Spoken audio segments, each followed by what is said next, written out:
ਸਤਿ ਸ਼੍ਰੀ ਅਕਾਲ। ਪੰਜਾਬੀ ਖਬਰਾਂ ਦੇਖਣ ਵਾਲੇ ਦਰਸ਼ਕਾਂ ਦਾ ਸਵਾਗਤ ਹੈ। ਖਬਰਾਂ ਦੀ ਸ਼ੁਰੂਆਤ ਤੋਂ ਪਹਿਲਾਂ ਇੱਕ ਨਜ਼ਰ ਮਾਰ ਲੈਂਦੇ ਹਾਂ ਸੁਰਖੀਆਂ ਦੇ ਵੱਲ।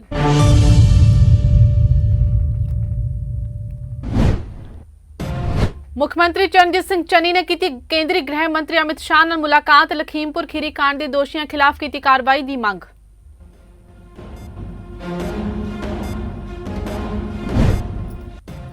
ਸ਼੍ਰੋਮਣੀ ਅਕਾਲੀ ਦਲ ਦੇ ਪ੍ਰਧਾਨ ਸੁਖਬੀਰ ਸਿੰਘ ਬਾਦਲ ਨੇ ਲਖੀਮਪੁਰ ਖੀਰੀ 'ਚ ਵਾਪਰੀ ਘਟਨਾ ਦੀ ਕੀਤੀ ਨਿਖੇਧੀ। ਕਿਹਾ ਦੋਸ਼ੀਆਂ ਖਿਲਾਫ ਹੋਵੇ ਸਖਤ ਕਾਰਵਾਈ।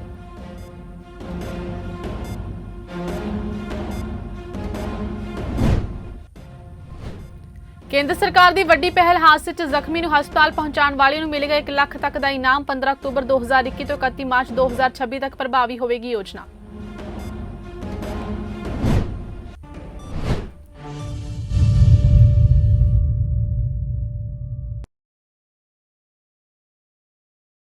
ਵਿਸਥਾਰ ਦੇ ਨਾਲ सूबे विच सरहद पारों नशियां ते हथियारां दी नाजायज़ तस्करी रोकण लई मुख मंत्री चरणजीत सिंह चन्नी ने केंद्रीय गृह मंत्री अमित शाह दे निजी दखल दी मंग करदे होए सरहदां सील करन दी अपील कीती ते कहा कि इस कदम नाल नशियां दी सप्लाई दा लक तोड़न विच मदद मिलेगी। चन्नी ने पंजाब दे मुख मंत्री बनन तो मगरों पहली बार केंद्रीय गृह मंत्री नाल उन्हां दे इत्थे स्थित निवास स्थान ते देर शाम मुलाकात कीती। मीटिंग तो बाद पत्रकारां नाल गल करदे मुख मंत्री ने उम्मीद जाहिर कीती कि उन्हां नूं अज सुखावे माहौल विच होई गलबात तो बाद इस दे उसारू सिੱਟੇ निकलण दी आस है। श्री करतारपुर साहिब लांघे नूं मुड़ तो खोलण दी मांग करदे होए मुख मंत्री ने श्री अमित शाह नूं कहा कि इस संबंधी छेती ही कोई फैसला लिया जाए तां जो श्रद्धालु इस पवित्र स्थान के दर्शन कर सकन।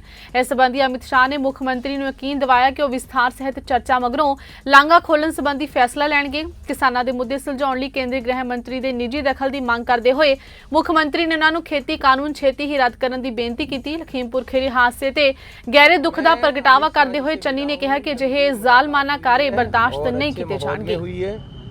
मैंने उनसे जो खेती बिल हैं उनको वापस लेने की बात की है और जो यूपी में ये कांड हुआ है उसके लिए उनको बोला है।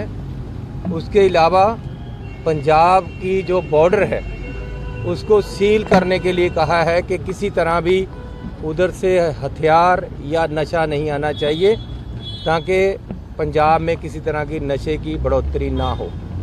तीसरी बात मैंने उनसे रिक्वेस्ट की है कि कॉरिडोर है जो उसको जल्द से जल्द खोला जाए। उन्होंने मुझे विश्वास दिलाया है कि कॉरिडोर के लिए हम बहुत जल्द विचार करेंगे खोलने के लिए। और दूसरा हर काम के पे उन्होंने मुझे विश्वास दिलाया कि हम जल्दी से जल्दी इसको करेंगे। तो मैं उनका इस बारे में धन्यवाद करता हूं कि उन्होंने कॉरिडोर के लिए बोला है कि जल्दी हम आपको बोलेंगे। और दूसरा मैंने उनको कहा है किसी तरीके से भी ये जो खेती बिल हैं और जिस तरीके से ये यूपी में ये कातलाना हमला होकर कत्ल हुए हैं इनको बर्दाश्त नहीं किया जा सकता। और जिस तरीके से हमारे लीडरों को वहाँ अरेस्ट किया जा रहा है ये सिस्टम बंद होना चाहिए। लुधियाना च तूफानी दौरे के दौरान श्रोमणी अकाली दल के प्रधान सुखबीर सिंह बादल ने लखीमपुर खीरी च वापरी घटना की निखेधी की। उन्होंने कहा कि श्रोमणी अकाली दल के सीनियर आगू प्रेम सिंह चंदू माजरा की अगवाई हेठ पार्टी का उच्च पद्धरी वफद लखीमपुर खीरी जाके उन्होंने किसानों ते परिवारों को मिलेगा जिन्होंने भाजपा के केंद्रीय मंत्री के बेटे आशीष मिश्रा ने गड्डी थले कुचल के मार दिता सी। उन्होंने कहा कि इस मामले की निरपक्ष जांच होनी चाहिए है।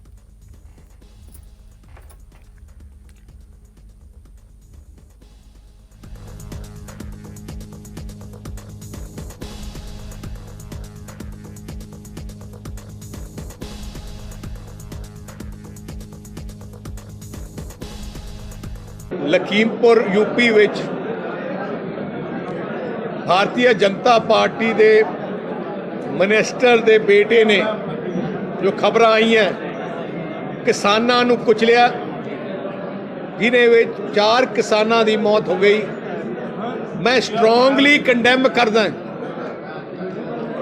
यूपी सरकार नूं बेनती करदा पोलिटिकल कंपलशन तो उत्ते उठ के इंसाफ देना चाहिए। ਜਿਹੜੇ ਦੋਸ਼ੀ है उन्होंने 302 का परचा होए उन्होंने अरेस्ट किया जाए एक इंक्वायरी बिठाई जाए कि क्यों होया सारा कुछ। असी श्रोमणी अकाली दल असी अपनी डेलीगेशन भेज रहे हैं सारी सिचुएशन चंदू महाराज साहब अगवाई करनगे ਜਿਹੜੀ ਸਾਰੀ ਚੀਜ਼ ਦੀ ਜਾਇਜ਼ਾ ਲੈ ਕੇ ਸਾਨੂੰ ਰਿਪੋਰਟ ਕਰਨਗੇ। उत्तर प्रदेश 'ਚ ਹੋਏ ਪੂਰੇ ਘਟਨਾਕ੍ਰਮ ਦੇ ਰੋਸ ਵਜੋਂ ਬਟਾਲਾ ਵਿਖੇ ਕਾਂਗਰਸ ਪਾਰਟੀ ਵੱਲੋਂ ਕੈਂਡਲ ਮਾਰਚ ਕੱਢਿਆ ਗਿਆ। ਉੱਥੇ ਹੀ ਕਾਂਗਰਸੀ ਆਗੂਆਂ ਤੇ ਸਮਰਥਕਾਂ ਨੇ ਮਾਰੇ ਗਏ ਕਿਸਾਨਾਂ ਨੂੰ ਸ਼ਰਧਾਂਜਲੀ ਦਿੱਤੀ ਤੇ ਪੰਜਾਬ ਯੂਥ ਕਾਂਗਰਸ ਦੇ ਯੂਥ ਸਕੱਤਰ ਕਾਲੋ ਨੇ ਕਿਹਾ ਕਿ ਜੋ ਉੱਤਰ ਪ੍ਰਦੇਸ਼ 'ਚ ਘਟਨਾਕ੍ਰਮ ਹੋਇਆ ਉਹ ਨਿੰਦਣਯੋਗ ਹੈ। ਉਹਨਾਂ ਕਿਹਾ ਕਿ ਜ਼ਿੰਮੇਵਾਰਾਂ ਖਿਲਾਫ ਸਖਤ ਕਾਰਵਾਈ ਕੀਤੀ ਜਾਵੇ।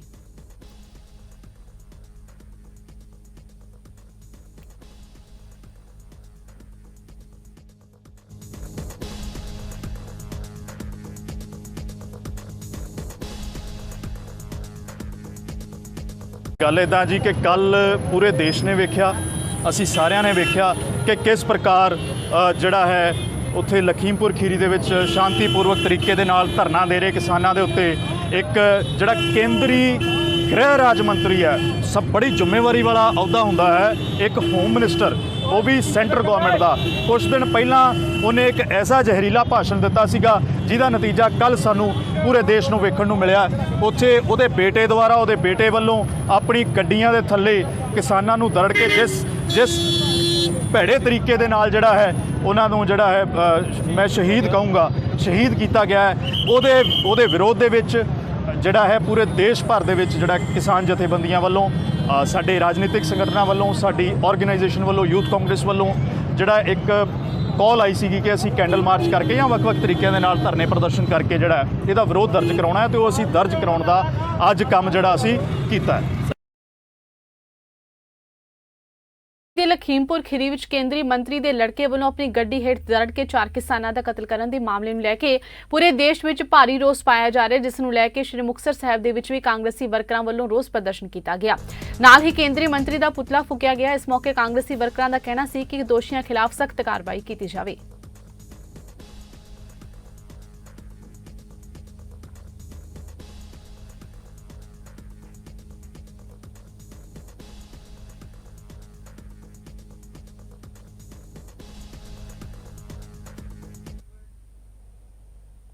ਲਖੀਮਪੁਰ ਖੀਰੀ ਮਾਮਲੇ ਦੇ ਵਿੱਚ ਭੋਗਪੁਰ 'ਚ ਆਮ ਆਦਮੀ ਪਾਰਟੀ ਵੱਲੋਂ ਰੋਸ ਪ੍ਰਦਰਸ਼ਨ ਕੀਤਾ ਗਿਆ, ਜਿਸ ਦੌਰਾਨ ਆਮ ਆਦਮੀ ਪਾਰਟੀ ਦੇ ਵਰਕਰਾਂ ਨੇ ਇਸ ਕਾਂਡ ਦੇ ਦੋਸ਼ੀਆਂ ਖਿਲਾਫ ਸਖਤ ਕਾਰਵਾਈ ਦੀ ਮੰਗ ਕੀਤੀ। ਇਸ ਮੌਕੇ ਮੋਦੀ ਸਰਕਾਰ ਦਾ ਪੁਤਲਾ ਵੀ ਫੂਕਿਆ ਗਿਆ।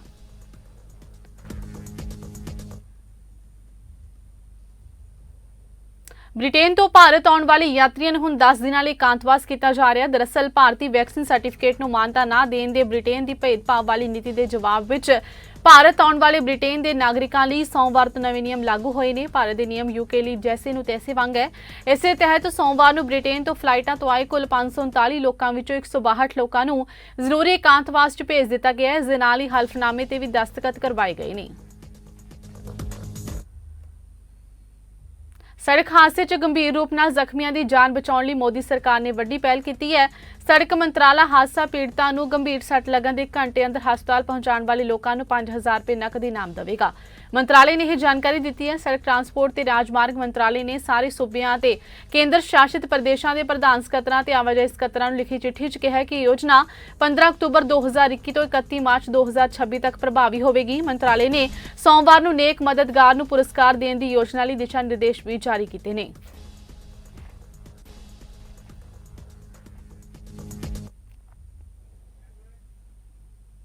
ਕੇਂਦਰੀ ਸਿਹਤ ਮੰਤਰੀ ਮਨਸੁਖ ਮਾਂਡਾਵੀਆ ਨੇ ਡਰੋਨ ਰਾਹੀਂ ਪੂਰਬ ਉੱਤਰ ਦੇ ਦੂਰ ਦੁਰਾਡੇ ਦੇ ਇਲਾਕਿਆਂ ਵਿੱਚ ਕੋਵਿਡ-19 ਟੀਕੇ ਦੀ ਸਪਲਾਈ ਦੀ ਸਹੂਲਤ ਲਈ ਇੱਕ ਪਹਿਲ ਸ਼ੁਰੂ ਕੀਤੀ ਹੈ। ਅਧਿਕਾਰੀਆਂ ਨੇ ਕਿਹਾ ਕਿ ICMR the drone response and outreach in north East ਇਹ ਯਕੀਨੀ ਬਣਾਉਣ ਲਈ ਇੱਕ ਸਪਲਾਈ ਮਾਡਲ ਹੈ ਕਿ ਜੀਵਨ ਰੱਖੇ ਕੋਵਿਡ ਟੀਕੇ ਸਾਰਿਆਂ ਤੱਕ ਪੁੱਜਣ। ਇਹ ਹੈਲਥ 'ਚ ਅੰਤਰਯੋਧੇ ਪ੍ਰਤੀ ਸਰਕਾਰ ਦੀ ਵਚਨਬੱਧਤਾ ਅਨੁਸਾਰ ਹੈ, ਜਿਸ ਦਾ ਮਕਸਦ ਦੇਸ਼ ਦੇ ਆਖਰੀ ਵਿਅਕਤੀ ਤੱਕ ਸਿਹਤ ਸਹੂਲਤ ਨੂੰ ਪਹੁੰਚਾਉਣਾ ਹੈ।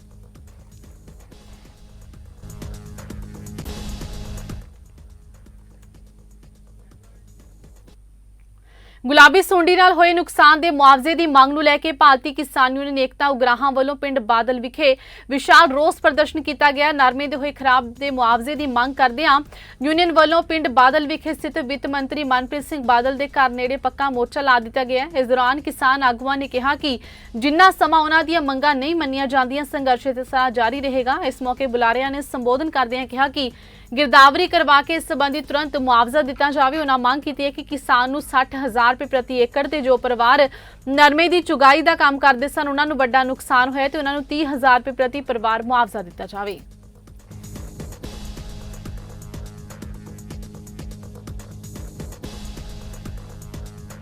ਅੱਜ ਮਾਲਵਾ ਪੱਟੀ ਦੇ ਜਿਹੜੇ 5 ਜ਼ਿਲ੍ਹਿਆਂ ਦੇ ਵਿੱਚ ਵੱਡੇ ਪੱਧਰ ਤੇ ਗੁਲਾਬੀ ਸੁੰਡੀ ਦੇ ਨੁਕਸਾਨ ਦੇ ਕਾਰਨ ਜਿਹੜੀਆਂ ਫਸਲਾਂ ਬਰਬਾਦ ਹੋ ਚੁੱਕੀਆਂ ਨਰਮੇ ਦੀਆਂ ਉਹਦਾ ਮੁਆਵਜ਼ਾ ਲੈਣ ਵਾਸਤੇ ਉਸ ਦੇ ਸਬੰਧ ਦੇ ਵਿੱਚ 5 ਜ਼ਿਲ੍ਹਿਆਂ ਦੇ ਵੱਡੀ ਪੱਧਰ ਤੇ ਕਿਸਾਨ ਭਾਰਤੀ ਕਿਸਾਨ ਯੂਨੀਅਨ ਏਕਤਾ ਗਰਾਹਾਂ ਦੀ ਅਗਵਾਈ ਦੇ ਵਿੱਚ ਪੱਕਾ ਮੋਰਚੇ ਦੇ ਰੂਪ ਦੇ ਵਿੱਚ ਅੱਜ ਖਜ਼ਾਨਾ ਮੰਤਰੀ ਦੇ ਬਾਹਰ 'ਚ ਆਏ ਆ ਕਿ ਇਸ ਲਈ ਕਿ ਇਹ ਨੁਕਸਾਨ ਦੇ ਵੱਡੇ ਅਸਰ ਤੇ ਵੱਡੇ ਸਿੱਟੇ ਨਿਕਲਣੇ ਆ। ਇੱਕ ਪਾਸੇ ਇਸ ਨੁਕਸਾਨ ਦੇ ਜਦੋਂ ਅਸਰ ਸਾਹਮਣੇ ਆਏ ਆ, ਨੌਜਵਾਨ ਪੁੱਤਾਂ ਨੇ ਖੁਦਕੁਸ਼ੀਆਂ ਕੀਤੀਆਂ ਨੇ, ਸਾਡੇ ਬਾਪੂਆਂ ਨੇ ਖੁਦਕੁਸ਼ੀਆਂ ਕੀਤੀਆਂ ਨੇ। ਇਸ ਰੁਝਾਨ ਦੇ ਦਿਨਾਂ ਦੇ ਦੌਰਾਨ 4-5 ਪਰਿਵਾਰਾਂ ਦੇ ਵਿੱਚੋਂ ਖੁਦਕੁਸ਼ੀਆਂ ਹੋ ਚੁੱਕੀਆਂ ਨੇ। ਇਸ ਤਰ੍ਹਾਂ ਇਹ ਖੁਦਕੁਸ਼ੀਆਂ ਨਾ ਵਾਪਰਨ, ਸਾਡੇ ਘਰਾਂ 'ਚ ਨਾ ਸੱਥਰ ਵਿਸਣ। ਇਹ ਗਲਤ ਬੀਆਂ, ਨਕਲੀ ਦਵਾਈਆਂ, ਇਹ ਸਰਕਾਰ ਦੀਆਂ ਮਾੜੀਆਂ ਨੀਤੀਆਂ ਤੇ ਭ੍ਰਿਸ਼ਟ ਅਫਸਰਸ਼ਾਹੀ ਦੀ ਦੇਣ ਆ। ਇਸ ਖਿੱਤੇ ਦੇ ਵਿੱਚ ਲਗਾਤਾਰ ਇਹ ਘਟਨਾਵਾਂ ਦਾ ਵਾਪਰਨਾ। ਇਸ ਲਈ ਅੱਜ 5 ਜ਼ਿਲ੍ਹਿਆਂ ਦੇ ਕਿਸਾਨਾਂ ਵੱਲੋਂ 5 ਜ਼ਿਲ੍ਹਿਆਂ ਦੇ ਆਗੂ ਸਾਹਿਬਾਨ ਭਾਰਤੀ ਕਿਸਾਨ ਯੂਨੀਅਨ ਏਕਤਾ ਗਰਾਹਾਂ ਦੀ ਅਗਵਾਈ ਦੇ ਵਿੱਚ ਮਨਪ੍ਰੀਤ ਬਾਦਲ ਦੀ ਕੋਠੀ ਦੇ ਮੂਹਰੇ ਆਏ ਆ। ਇਹ ਖਜ਼ਾਨਾ ਮੰਤਰੀ ਜਿਹੜਾ ਇਹ ਖਜ਼ਾਨਾ ਲੋਕਾਂ ਦਾ ਬਣਦਾ, ਖੂਨ ਪਸੀਨੇ ਦੀ ਕਮਾਈ ਨਾਲ ਖਜ਼ਾਨਾ ਭਰਦਾ, ਉਹ ਖਜ਼ਾਨਾ ਲੋਕਾਂ ਦੇ ਲਈ ਖੁੱਲੇ, ਲੋਕਾਂ ਦੇ ਦੁੱਖਾਂ ਦਰਦਾਂ ਲਈ ਖੁੱਲੇ। ਦਿੱਲੀ ਸਿੱਖ ਗੁਰਦੁਆਰਾ ਪ੍ਰਬੰਧਕ ਕਮੇਟੀ ਦੇ ਪ੍ਰਧਾਨ ਤੇ ਅਕਾਲੀ ਦਲ ਦੇ ਕੌਮੀ ਬੁਲਾਰੇ ਮਨਜਿੰਦਰ ਸਿੰਘ ਸਿਰਸਾ ਨੇ ਦੱਸਿਆ ਕਿ ਅਫਗਾਨਿਸਤਾਨ ਦੀ ਰਾਜਧਾਨੀ ਕਾਬੁਲ ਵਿੱਚ ਕਰਤੇ ਪ੍ਰਵਾਨ ਗੁਰਦੁਆਰਾ ਸਾਹਿਬ ਵਿੱਚ 15 ਤੋਂ 16 ਅਣਪਛਾਤੇ ਬੰਦੂਕਧਾਰੀਆਂ ਨੇ ਤਲਾਸ਼ੀ ਲਈ ਤੇ ਜਾਣ ਲੱਗੇ ਗੁਰਦੁਆਰਾ ਸਾਹਿਬ ਦੇ ਸੀਸੀਟੀਵੀ ਕੈਮਰੇ ਤੋੜ ਦਿੱਤੇ। ਇਸ ਬਾਰੇ ਜਾਣਕਾਰੀ ਦਿੰਦਿਆਂ ਸਿਰਸਾ ਨੇ ਦੱਸਿਆ ਕਿ ਇਹ 15 ਤੋਂ 16 ਲੋਕ ਆਪਣੇ ਆਪ ਨੂੰ ਤਾਲਿਬਾਨ ਦੇ ਬੰਦੇ ਦੱਸਦੇ ਨੇ, ਜਿਨ੍ਹਾਂ ਨੇ ਗੁਰਦੁਆਰਾ ਕਰਤੇ ਪ੍ਰਵਾਨ ਦੇ ਮੁੱਖ ਕੰਪਲੈਕਸ ਦੀ ਤਲਾਸ਼ੀ ਲਈ। ਫਿਰ ਜਿੱਥੇ ਸ਼੍ਰੀ ਗੁਰੂ ਗ੍ਰੰਥ ਸਾਹਿਬ ਜੀ ਸੁਸ਼ੋਭਿਤ ਸਨ, ਉਸ ਥਾਂ ਦੀ ਤਲਾਸ਼ੀ ਲਈ ਤੇ ਜਾਣ ਲੱਗੇ ਗੁਰਦੁਆਰਾ ਸਾਹਿਬ ਦੇ ਸੀਸੀਟੀਵੀ ਕੈਮਰੇ ਵੀ ਤੋੜ ਦਿੱਤੇ। ਉਹਨਾਂ ਕਿਹਾ ਕਿ ਜਦੋਂ ਗੁਰਦੁਆਰਾ ਸਾਹਿਬ ਦੇ ਪ੍ਰਧਾਨ ਨੇ ਇਹ ਮਾਮਲਾ ਅਫਗਾਨਿਸਤਾਨ ਦੀ ਨਵੀਂ ਤਾਲਿਬਾਨ ਸਰਕਾਰ ਤੇ ਤਾਲਿਬਾਨ ਦੇ ਸਥਾਨਕ ਮੁਖੀਆ ਕੋਲ ਚੁੱਕਿਆ ਤਾਂ ਉਹਨਾਂ ਕਿਹਾ ਕਿ ਜੋ ਲੋਕ ਆਏ ਸਨ ਉਹ ਸਾਡੇ ਲੋਕ ਨਹੀਂ ਹੈ।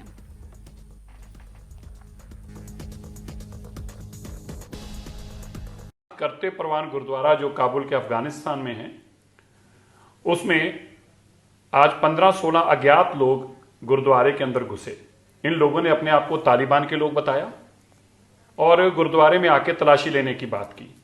गुरुद्वारे के मेन कॉम्प्लेक्स के अंदर और फिर जहां पे गुरु ग्रंथ साहिब महाराज जी सुशोभित हैं उसके आसपास भी जाके सारी तलाशी ली और उसके बाद जाते हुए सारे सीसीटीवी कैमरे तोड़कर चले गए। इससे बहुत वहां पर दहशत फैली। हमारे वहां के गुरुद्वारे के प्रधान साहब और बाकियों ने जब ये बात सारी सरकार के संज्ञान में लाए तो वहां के सरकार के लोगों ने और तालिबान के मुखी जो वहां पर हैं उन्होंने कहा कि ये हमारे लोग नहीं हैं, हमें नहीं जानकारी। अब सबसे बड़ी वहां पे जो चिंता बनी हुई है कि कोई गुरु ग्रंथ साहिब महाराज जी के स्वरूप को छेड़छाड़ ना करे या ये लोग दोबारा से आके कोई ऐसी हरकत ना करें, इसको लेकर वहां के हमारे सारे ही परिवार बहुत चिंतित हैं। वहां के लोकल तालिबान लीडर जो हैं, उनके जो मुखी हैं, उनके साथ हमारे लोगों ने जाके जब संपर्क किया है तो अभी तक इस बात के बारे में उनको भी कोई संज्ञान नहीं है। वो वहां पर पहुंचे हैं जो सरकार की तरफ से नुमाइंदे हैं, लेकिन अभी तक भी इसकी कोई जान भी नहीं मिल पा रही ये लोग कौन थे, किस मकसद से आए थे, किसी का जानी नुकसान करने आए थे या क्या करने आए थे, इसका कुछ जानकारी नहीं। और खास तौर पर क्योंकि सीसीटीवी कैमरे तोड़कर गए हैं तो बहुत बड़ा चिंता का विषय है। हम इसके ऊपर बड़ी नज़दीकी से नज़र रखे हुए हैं और जो भी जानकारी होगी हम अपने लोगों के संपर्क में हैं और जिस तरह से भी बन पाएगा हम उनकी कोशिश करके जो भी इमदाद कर पाएंगे हम करने की कोशिश कर रहे हैं। ਬੀਤੇ ਦਿਨੀ ਨਾਭਾ ਬਲਾਕ ਦੇ ਪਿੰਡ ਦਿੱਤੂਪੁਰ ਜੱਟਾ ਵਿਖੇ ਪਿੰਡ ਦੇ ਹੀ ਅਪਾਹਿਜ ਵਿਅਕਤੀ ਵੱਲੋਂ ਬੇਅਦਬੀ ਕਰਨ ਦੀ ਕੋਸ਼ਿਸ਼ ਕੀਤੀ ਗਈ ਸੀ। ਉਸ ਨੂੰ ਪੁਲਿਸ ਵੱਲੋਂ ਗ੍ਰਿਫਤਾਰ ਕਰਕੇ ਉਸ ਨੂੰ ਜੁਡੀਸ਼ੀਅਲ ਰਿਮਾਂਡ ਤੇ ਭੇਜ ਦਿੱਤਾ ਗਿਆ ਤੇ ਸ਼੍ਰੋਮਣੀ ਗੁਰਦੁਆਰਾ ਪ੍ਰਬੰਧਕ ਕਮੇਟੀ ਦੀ ਪ੍ਰਧਾਨ ਬੀਬੀ ਜਗੀਰ ਕੌਰ ਗੁਰਦੁਆਰਾ ਸ਼੍ਰੀ ਚਰਵਾਣਾ ਸਾਹਿਬ ਪਿੰਡ ਦਿੱਤੂਪੁਰ ਜੱਟਾ ਵਿਖੇ ਪਹੁੰਚੇ। ਉਹਨਾਂ ਕਿਹਾ ਕਿ ਜੋ ਗੁਰਦੁਆਰਾ ਸਾਹਿਬ ਵਿੱਚ ਬੇਅਦਬੀਆਂ ਹੋ ਰਹੀਆਂ ਨੇ, ਇਸ ਸੰਬੰਧੀ ਪਿੰਡ ਵਾਸੀਆਂ ਨੂੰ ਸੁਚੇਤ ਰਹਿਣ ਦੀ ਲੋੜ ਹੈ ਤੇ ਜਿਨ੍ਹਾਂ ਵਿਅਕਤੀਆਂ ਵੱਲੋਂ ਬੇਅਦਬੀਆਂ ਕੀਤੀਆਂ ਜਾਂਦੀਆਂ ਨੇ ਉਹਨਾਂ ਬਾਰੇ ਮਾਨਸਿਕ ਤੌਰ ਤੇ ਪਰੇਸ਼ਾਨ ਹੋਣ ਦਾ ਬਹਾਨਾ ਬਣਾਇਆ ਜਾਂਦਾ ਹੈ। ਇਸ ਗੱਲ ਪਿੱਛੇ ਕਈ ਏਜੰਸੀਆਂ ਕੰਮ ਕਰਦੀਆਂ ਨੇ। ਚੋਣਾਂ ਸਮੇਂ ਇਸ ਤਰ੍ਹਾਂ ਦੀਆਂ ਬੇਅਦਬੀਆਂ ਕਰਨ ਨਾਲ ਮਾਹੌਲ ਖਰਾਬ ਕੀਤਾ ਜਾਂਦਾ ਹੈ। ਸਰਕਾਰ ਤੇ ਪੁਲਿਸ ਇਸ ਕੰਮ ਵਿੱਚ ਫੇਲ ਸਾਬਿਤ ਹੋਈ ਹੈ।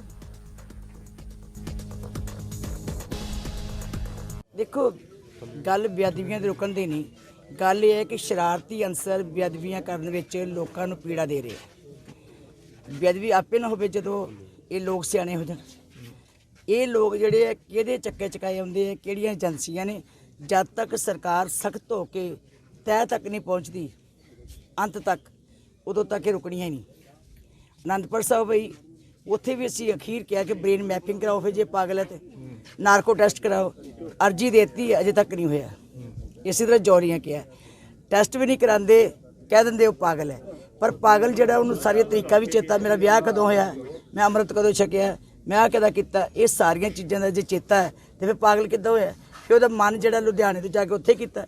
ਇੱਥੇ ਵੀ ਜੇ ਕਾਕਾ ਜਿਹੜਾ ਕੋਈ ਆਇਆ ਹੋਊਗਾ ਬੰਦਾ, ਅਕਸਰ ਪਿੰਡ ਦਾ ਰਹਿਣ ਵਾਲਾ, ਉਹਨੂੰ ਨਹੀਂ ਪਤਾ ਵੀ ਅੱਗੇ ਸਿਰ ਢੱਕ ਕੇ ਜਾਂਦੇ ਆ, ਜੁੱਤੀਆਂ ਲਾ ਕੇ ਜਾਂਦੇ ਆ, ਜੋੜੇ ਲਾ ਕੇ ਜਾਂਦੇ ਆ, ਫਿਰ ਕੀ ਇਹਦੇ ਪਿੱਛੇ ਕੀ ਚਾਲ ਕੀ ਹੁੰਦੀ ਹੈ? ਇਹ ਤਾਂ ਸਰਕਾਰ ਕੱਢੇ ਨਾ ਜੀ, ਪੁਲਿਸ ਕੱਢ ਸਕਦੀ ਹੈ, ਪਰ ਪੁਲਿਸ ਜਿਹੜੀ ਹੈ ਹਮੇਸ਼ਾ ਚੋਣਾਂ ਜੋ ਲੱਗੇ ਹੁੰਦੀਆਂ ਹਾਲਾਤ ਖਰਾਬ ਕਰ ਦਿੰਦੀ। ਜ਼ਿਲ੍ਹਾ ਫਤਿਹਗੜ੍ਹ ਸਾਹਿਬ ਦੇ ਪਿੰਡ ਜੱਲਾ ਅਤੇ ਤਰਖਾਨ ਮਾਜਰਾ ਦੇ ਗੁਰਦੁਆਰਾ ਸਾਹਿਬਾਨ ਵਿੱਚ ਹੋਈਆਂ ਬੇਅਦਬੀਆਂ ਦੇ ਕਥਿਤ ਆਰੋਪੀ ਦੀ ਫਤਿਹਗੜ੍ਹ ਸਾਹਿਬ ਦੀ ਅਦਾਲਤ ਵਿੱਚ ਪੇਸ਼ੀ ਹੋਈ। ਬੇਅਦਬੀਆਂ ਦੇ ਕੇਸ ਦੀ ਪੈਰਵੀ ਕਰ ਰਹੇ ਐਡਵੋਕੇਟ ਅਮਰਦੀਪ ਸਿੰਘ ਧਾਰਨੀ ਨੇ ਪੇਸ਼ੀ ਤੇ ਲਿਆਂਦੇ ਜਾ ਰਹੇ ਕਥਿਤ ਆਰੋਪੀ ਸਹਿਜਬੀਰ ਸਿੰਘ ਨੂੰ ਪੁਲਿਸ ਪਾਰਟੀ ਸਖਤ ਸੁਰੱਖਿਆ ਵਿੱਚ ਲਿਆਂਦੇ ਜਾਣ ਦੀ ਨਿਖੇਧੀ ਕੀਤੀ। ਐਡਵੋਕੇਟ ਧਾਰਨੀ ਨੇ ਕਿਹਾ ਕਿ ਪੰਜਾਬ ਸਰਕਾਰ ਬੇਅਦਬੀਆਂ ਦੇ ਕਥਿਤ ਆਰੋਪੀਆਂ ਦੀ ਪੁਸ਼ਤ ਪਨਾਹੀ ਕਰਦੀ ਨਜ਼ਰ ਆ ਰਹੀ ਹੈ। ਉਹਨਾਂ ਕਿਹਾ ਕਿ ਫਤਿਹਗੜ੍ਹ ਸਾਹਿਬ ਦੀ ਅਦਾਲਤ ਵੱਲੋਂ ਇਸ ਕੇਸ ਦੀ ਮੁੜ ਪੇਸ਼ੀ 6 ਜਨਵਰੀ ਨੂੰ ਰੱਖੀ ਗਈ ਹੈ।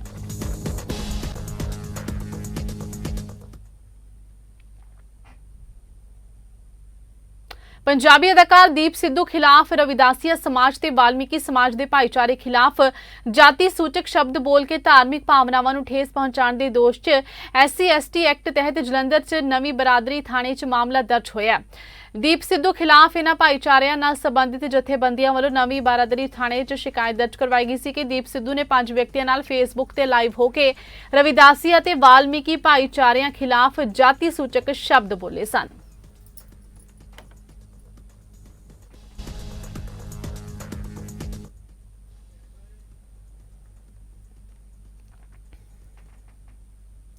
सचखंड श्री हरमंदर साहिब विखे बीते कल स्टेट बैंक ऑफ इंडिया वालों पालकी साहिब वाली बस भेंट की गई, जिस दियां चाबियां बैंक अधिकारियों पासों श्रोमणी कमेटी के सीनियर मीत प्रधान सुरजीत सिंह पिटेवंड, मुख सकत्तर एडवोकेट हरजिंदर सिंह धामी, विधिक सकत्तर सुखदेव सिंह भूरा कोना ने प्राप्त की। इस मौके श्रोमणी कमेटी के सीनियर मीत प्रधान सुरजीत सिंह पिटेवंड ने कहा कि सचखंड श्री हरमंदर साहिब मानवता लई अथाह शरधा का प्रतीक है ते गुरु घर के श्रद्धालु इत्थे भेंटावां लैके पहुंचते हैं।